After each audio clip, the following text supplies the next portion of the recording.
Welcome to the Quantum Empath. I'm your host, Kelly Michelle, intuitive guide, alchemist, and reality hacker. This is a space where esoteric knowledge, ancient wisdom, personal development, and quantum physics meet to help you shift your frequency, break old patterns, and step into the life your soul came here to live.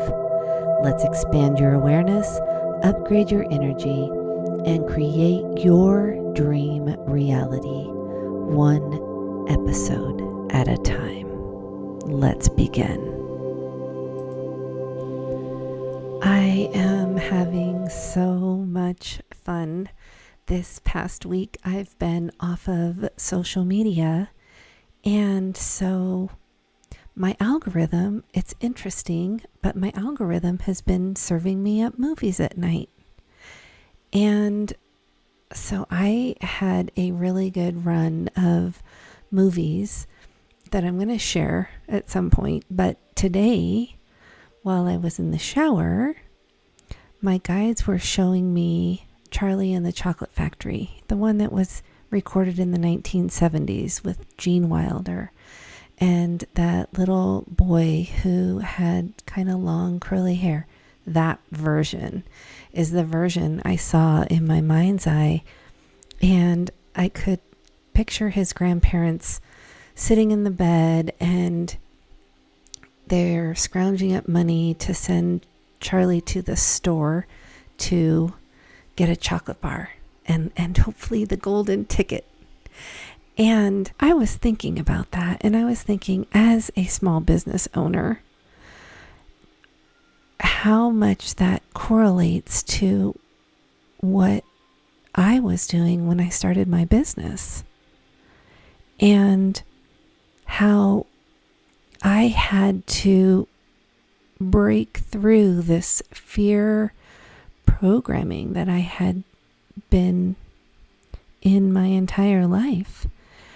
And it was terrifying, but I had a mentor who said, hey, before you go out to an investor, you really ought to see if you can come up with at least the down payment on your own.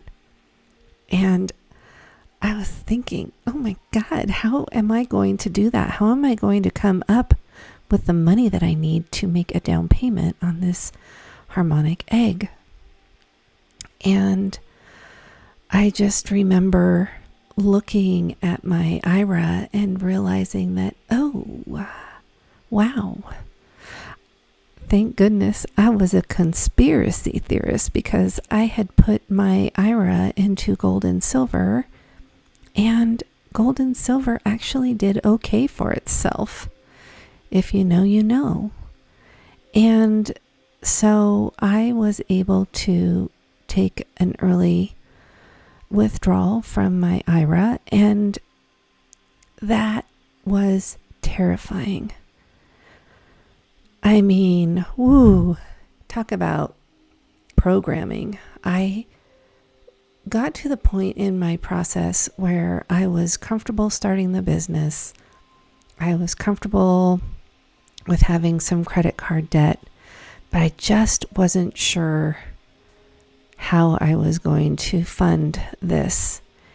And I feel like my guides were showing me today, you trusted yourself to take the money that you had to put it into this dream. And when that happened, it was like Charlie giving that cashier money in exchange for the chocolate bar. And I feel like there's a part of us that really needs to be invested in the process in order to get to the next level of the game. And I have been in operation for 6 months. It is amazing. I am still running in the red, but because I have a very regulated nervous system, because I have so much trust and so much belief in what I'm doing, that I have absolutely zero doubt in my mind that I will fail.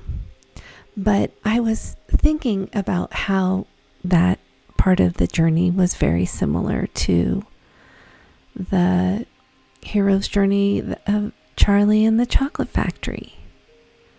If you think about the other kids that were able to get tickets, and there was that one overweight kid who was eating everything in sight and to his own demise. And then there was Veruca, the girl who was very demanding, and she had a rich dad and she was entitled. And then what was that girl, Violet, that ate something and she blimped up and turned into a big grape or something. And that was about greed. And how Charlie was just this nice, humble kid, just a very kind, gentle soul. And over the course of the movie, you see where he is able to just uphold his character and be in integrity. So when he goes through all the different tests that Willy Wonka puts in front of everybody, he just stays in his character. He stays kind. He stays calm. He just stays steady. And I feel like right now the healers, the light workers, the starseeds who are being called to hold a certain vibration for the planet, we are meant to be like Charlie, just calm and steady and doing it from a place of love. And that when we are just being pure, there's no ill intention.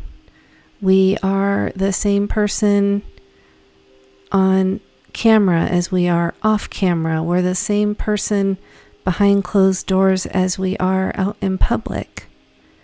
And we've done the shadow work. We aren't getting caught up in the chaos because we are here to be lighthouses. When the ocean gets choppy and the ships are trying not to crash into the shore, we are the steady light that guides the way.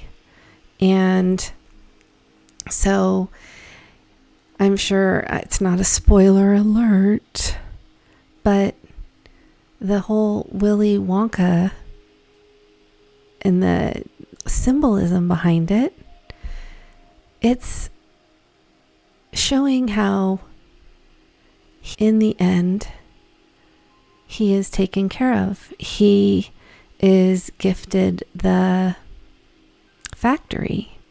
He doesn't get a bunch of money. He gets a factory that he will be able to steward. 1:11 on the clock. Willy Wonka knew he would be a good person to carry on the integrity of the factory after he was gone. And it talks a lot about how you can go from scarcity to abundance by just being in integrity, by being true to who you are, by doing what lights you up inside. And I feel like I for one, had to get to the point where I could be comfortable enough to spend my retirement. And I had done a lot of healing work to get to that point, but then I got the egg and I opened up my business, and then I had to figure out how I was going to pay the bills. And so that was a whole nother level of financial responsibility. And I will say that I'm really glad I have an egg, because it has helped me regulate my nervous system to a different level of calmness, if you will, neutrality. I don't have any anxiousness. I feel calm. I feel peaceful. I trust that people are finding me, and that the divine will take care of me in some way, shape, or form. I truly believe that, whether that is through my IRA, whether that is through clients or hosting events. I'm not sure how it's going to come in. And I just continue to trust the process. And I am so excited for this 0 point energy that we are experiencing. Today is February 20th, 2026. And the planetary alignments, I am feeling very excited about what's to come. I think that more and more people are going to be waking up to their gifts. I am feeling like I know things, and it doesn't feel like I should know them, but I just feel like I know things. And I know I'm not alone, because I talk to my friends and they're experiencing this too. A lot of ego death, a lot of people who are learning how to have their heart and mind aligned. A lot of people who are stepping into their purpose and following what lights them up inside, and not living in scarcity because of our programming. And the word that came up for me the other day was Renaissance. And I did a quick search on ChatGPT about the Renaissance, and I think it said that it was back in the 13 to 1500s. Let me pull it up real quick. Interesting. So I just asked ChatGPT. I said, what was the Renaissance? And the Renaissance, roughly between 13 to 1600, was a period of profound cultural, intellectual, artistic, and scientific rebirth in Europe. The word literally means rebirth, reflecting a renewed interest in classical Greek and Roman knowledge after the Middle Ages. You know, I remember studying a little bit about this in college. And it says some defining features were humanism, a focus on human potential, dignity, creativity, and reason. I would say I'm experiencing that, a return to that. Artistic revolution, realism, perspective, autonomy, and emotional depth. Yes, I'm seeing that too. Scientific awakening, observation, experimentation, and questioning authority. Printing press, rapid spread of ideas. Well, What's AI doing for us? And then the last bullet point is challenging institutions, including religious and political power structures. Whoa! Some of the people that were popular during the Renaissance were Leonardo da Vinci, the artist, inventor, scientist. Michelangelo was the sculptor of David, and he also painted the Sistine Chapel ceiling. Galileo advanced astronomy and challenged the church doctrine. Machiavelli wrote The Prince, exploring power and governance. And Johannes Gutenberg, who invented the movable type printing press. Well, I feel like we have the internet. And that is really interesting. It's almost like we're revisiting Renaissance today and challenging the institutions and having hope like Charlie did, and being stewards of something that's good.